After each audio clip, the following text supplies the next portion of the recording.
Hi friends, ఎలా ఉన్నారు? నేను మీ Divya. Welcome to Divyatri Telugu channel.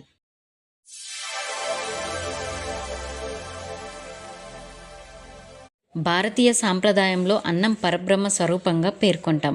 అన్ని దానాలలో అన్నదానానికి మించినది లేదని విశ్వసించి ఆంధ్రప్రదేశ్లో మరో అన్నపూర్ణ దేవిలాగా అవతరించి ఆంధ్రప్రదేశ్ కీర్తిని ఇంగ్లాండ్ వరకు వ్యాపింపచేసిన అన్నపూర్ణాదేవి మహా ఇల్లాలు శ్రీమతి డొక్కా సీతమ్మ గారు. సీతమ్మ గారు ఈ లోకం విడిచి 100 ఏళ్లు దాటినా ఆమె మనస్సుని, ఆమె గొప్పతనాన్ని గోదావరి జిల్లాలో ఇప్పటికీ చెప్పుకుంటున్నారు. అంతటి గొప్ప అన్నదాత అన్నపూర్ణాదేవి గురించి ఈ వీడియోలో మనం చెప్పుకుందాం. 1841 అక్టోబర్ 2వ వారంలో అనుపిండి భవానీ శంకరం నరసమ్మలకు తూర్పుగోదావరి జిల్లాలో జన్మించింది సీతమ్మ. ఆమెకు 8 సంవత్సరాల వయసు ఉన్నప్పుడే పెళ్లి జరిగింది. తూర్పుగోదావరి జిల్లాలోని గన్నవరంలో డొక్కా జంగయ్య అనే పండితుడే కాకుండా పెద్ద రైతు కూడా అతనికి ఇచ్చి పెళ్లి చేశారు సీతమ్మని. గోదావరి మధ్యస్థలం కల డెల్టా ప్రాంతంలోని లంకల గన్నవరం అని పిలువబడే ఊరిలో ఇల్లాలుగా ప్రవేశించింది సీతమ్మ.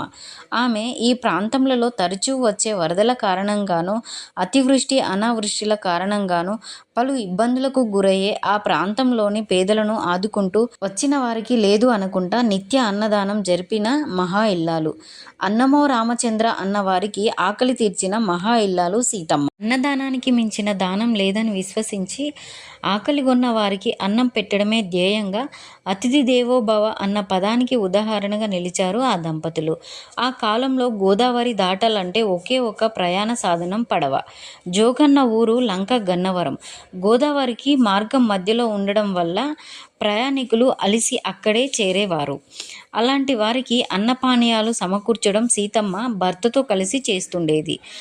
ఆ ఇంటి దంపతుల లక్ష్యం ఒక్కటేగా ఉండేది.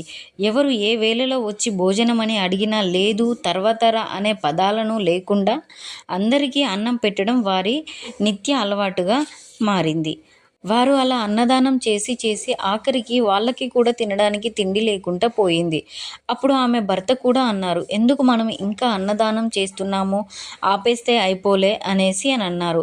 అప్పుడు సీతమ్మ తల్లి అన్నది, నేను అన్నదానం చేస్తున్నప్పుడు సాక్షాత్తు ఆ శ్రీ మహావిష్ణువే వచ్చి తింటున్నాడు అని పెడతాను. తన భర్తతో చెప్పింది. ఆ దేవుడు పెట్టే చేతిని ఎందుకు నరికేస్తాడండి, అతనే పెడతాడు అని అందరికీ అన్నం పెట్టిన మహా ఇల్లాలు సీతమ్మ తల్లి.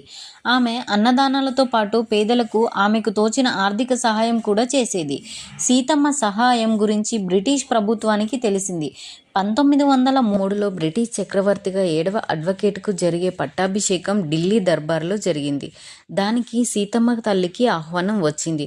తాను వయోభారం వలన రాలేను అని చెప్పింది. అమ్మ తల్లి రాకపోవడం వల్ల దీనితో దర్బారులో ఒక కుర్చీలో ఆమె ఫోటోని పెట్టి గౌరవించారు. 50 సంవత్సరాల పాటు విశ్రాంతి లేకుండా నిత్య అన్నదానం చేశారు సీతమ్మ తల్లి. 1908 68 ఏళ్ల వయసులో క్యాన్సర్ వచ్చింది సీతమ్మకు. తాను చనిపోయినా సరే తన కొడుకుని నిత్యాన్నదానం కొనసాగించాలని మాట తీసుకుంది తన కొడుకు దగ్గర. 1909 ఏప్రిల్ 28న సీతమ్మ గారు మరణించారు.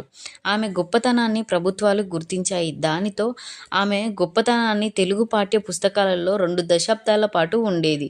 కానీ ఇప్పుడు లేవు. డొక్కా సీతమ్మ గారి గురించి నేటి తరానికి ఖచ్చితంగా తెలియాలి.